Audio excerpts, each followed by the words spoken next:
Директорот на Агенцијата за храна и ветеринарство денеска во Универзитетската ветеринарна болница ќе аплицира микрочип на домашен миленик.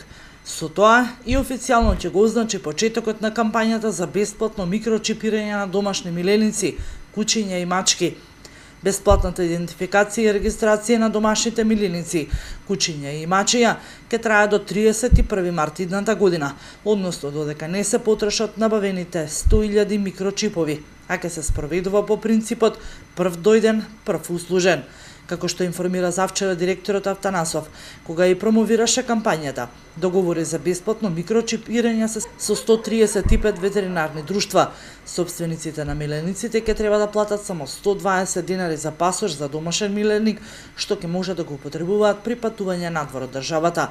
Доколку ја искористат можноста да ги чипираат милениците во рамките на кампањата, собствениците ќе треба да платат само 120 денари за пасош, во спротивно, чипирањето ќе чини 800 денари. Ќе се спроведува во 135 ветеринарни амбуланти низ земјава, а списокот ќе биде доставен на веб страната на агенцијата. Процедурата за чипирање е целосно бесплатна и безболна за животните. Од друга страна, и во интерес на собственикот, бидејќи кога и да биде заловено или изгубено, ќе може полесно да го најде и да го врати. Проверката дали некое животно е чипирано или не ќе се врши во прифатилиштата за животните, рече Николовски, претседател на ветеринарната комора.